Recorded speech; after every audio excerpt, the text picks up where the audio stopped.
జ్యోతిలో చూద్దాం ఏమొచ్చినాయి. SRSP phase 2కు Damodar Reddy పేరు 24 గంటల్లో జీవో విడుదల చేస్తాం. ఆర్డీఆర్కి ఇచ్చే ఘనమైన నివాళి ఇదే. దామన్న వల్లే నల్గొండకు గోదావరి జలాలు, ఆయన కుటుంబానికి పార్టీ అండగా ఉంటుంది. దామోదర్ రెడ్డి సంతాప సభలో ముఖ్యమంత్రి రేవంత్ రెడ్డి. ఎందుకో చిన్న మార్పు కనిపిస్తుందా? ఎందుకంటున్నా ఈ మాట అంటే, ఏ దాంట్లోకైనా ఇందిరాగాంధీ పేరన్నా రాజీవ్ గాంధీ పేరన్నా వీళ్ళ పేర్లే ఉంటాయి. కొంత ఈ మధ్యలో కొంచెం చేంజ్ అవుతున్నట్టు అనిపిస్తుంది. కావాలి బతుకమ్మ కుంటకు విహెచ్ఆర్ బతుకమ్మ కుంట, హనుమంతరావు బతుకమ్మ కుంట అని పేరు పెట్టిండ్రు. మంచిదే, సంతోషం. తర్వాత ఎస్ఆర్ఎస్పికి దామోదర్ రెడ్డి పేరు పెట్టారు. గిట్ల పెట్టాలి. ఇంకా జాతీయ నాయకత్వం అంటే ఇక వాళ్ళదే పెట్టుకుంటూ పోతారు.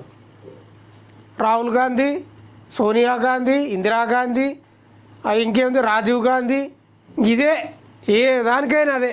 లాస్ట్కి ఇందిరమ్మ చీరల, అది బతుకమ్మ చీరల కూడా ఇందిరమ్మ చీరలు అని పెట్టిండు. అవసరమా? మరీ పొగడాలే కానీ, మరీ దీవించాలి కానీ, లేకపోతే మరీ ఏంది విధేయత చూపించాలి కానీ, అతి విధేయతనే మీకే కొంపలు అరుస్తుంది, మీకే ప్రమాదం. బతుకమ్మ చీరలు మంచి పేరు, దాన్ని తీసి ఇందిరమ్మ చీరలు అని పెట్టిండ్రు. ఎవడన్నా ఒప్పుకుంటాడా?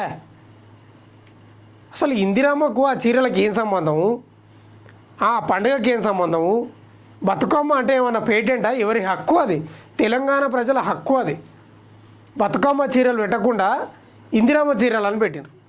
విసుగు చెందిరు నిజంగా ప్రజలు విసుగు చెందిరు. ఈ ఏంది ప్రతిదానికి ఇందిరమ్మ ప్రాజెక్ట్ అంటారు, ఇందిరమ్మ ఎయిర్పోర్ట్, రాజీవ్ గాంధీ ఎయిర్పోర్టు, ప్రతిదానికి వీళ్ళ పేర్లేనా?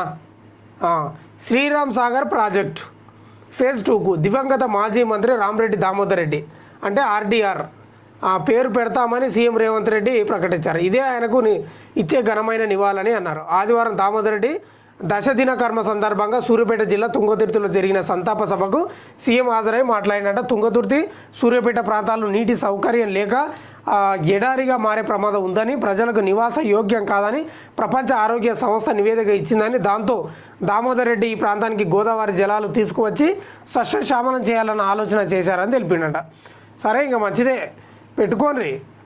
మన నాయకులమన్నా మన తెలంగాణ బిడ్డలవే పెట్టారు పేర్లు. ఎవరివో పేర్లు తెచ్చి ఎందుకు పెడతారు? ఫ్లోరైడ్ భూతాన్ని తరిమడంలో దామోదర్ రెడ్డి ఎంతో కృషి చేశారని, శ్రీరామ్ సాగర్ జలాలను కరీంనగర్, వరంగల్తో పాటు నల్గొండ జిల్లాకు ఇవ్వాలంటూ పోరాడారని గుర్తు చేసినట్ట. నల్గొండలో గోదావరి జలాలు ప్రవహిస్తుంటే అది దామన్న వల్లేనన్నారు. చంద్రబాబు నాయుడు సీఎంగా ఉన్నప్పుడు దామోదర్ రెడ్డి నాటి ప్రభుత్వంపై ఒత్తిడి తెచ్చి ఎస్ఆర్ఎస్పి ఫేజ్ 2కు శంకుస్థాపన చేయించారని సీఎం రేవంత్ రెడ్డి తెలిపారు.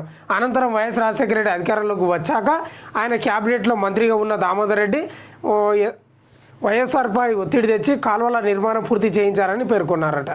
ఇంకా ఆయనను అంటే ఎస్ఆర్ఎస్పి ఫేజ్ 2కు దామోదర్ రెడ్డి తెచ్చిండు అనేది రేవంత్ రెడ్డి చెప్తున్న మాట. ఇక ఆయనకి ఇచ్చే ఘనమైన నివాళి ఏంటంటే ఆ ఫేజ్ 2కు దామోదర్ రెడ్డి పేరు పెట్టడమే. ఆర్డీఆర్ అంటే షార్ట్కట్ల పేరు పెట్టడమే ఘనమైన నివాళని చెప్తున్నాడు. ఇప్పటికైనా మార్పు చెందండి ముఖ్యమంత్రి రేవంత్ రెడ్డి, లేకపోతే కాంగ్రెస్ నాయకులారా. ప్రతిదానికి ఇందిరమ్మ పేరు, రాజీవ్ గాంధీ పెట్టడం బంద్ చేయండి. ప్రజలకు విసుకొచ్చింది, ప్రజలకు బేజారు వచ్చింది. ఏంది ప్రతిదానికి ఇదే పేర్లు పెడతారు? విసుకొచ్చింది. ఇంకా సెక్రటేరియట్ ముందల రాజీవ్ గాంధీ విగ్రహం పెట్టిండ్రు. ఎందుకు పెట్టిరో ఎవరికి అర్థమవుతలేదు.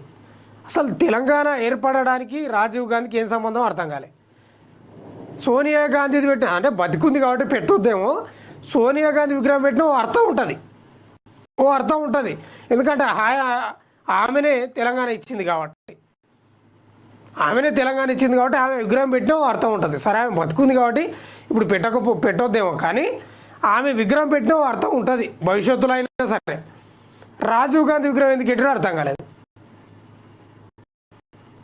ఇక రేవంత్ రెడ్డి కూడా తెలంగాణ ఉద్యమకారులకు ఏమైనా న్యాయం చేస్తారంటే ఆయన కూడా ఏం చేయలే. శ్రీకాంత్ విగ్రహం పెట్టింటే ఇలా తెలంగాణ సచివాలయం ముందల ఎంత పేరుంటుండే, బీసీలల్లా ఎంతమంది తెచ్చుకుంటుండే, ఎంత ఘనకీర్తి ఆ పని చేయలేదు. శ్రీకాంత్ విగ్రహం పెట్టకుండా రాజీవ్ గాంధీ పెట్టిండు. ఎవరికో ఎందుకో అసలు ఆయన సేవలు ఎప్పుడో ఉండుంటాయి, 1991, 92 ఎప్పుడో. ఆయన సేవలకు ఇప్పుడు తెలంగాణ ఏర్పడడానికి ఏం సంబంధం? అందుకే అంటున్నా నేను, కాంగ్రెస్ని ఎవ్వరు ఓడగొట్టరు, వాళ్ళే ఓడగొట్టుకుంటారు. వాళ్ళు చేసే చర్యల వల్ల, వాళ్ళు కొట్లాడుకునే కొట్లాటల వల్ల, ఇక గజం దుంకడం వల్ల, ఇక ప్రజలకు వ్యతిరేకంగా కొన్ని నిర్ణయాలు తీసుకోవడం వల్లనే వాళ్ళను ఓడగొట్టుకుంటారు అనేది నగ్న సత్యం.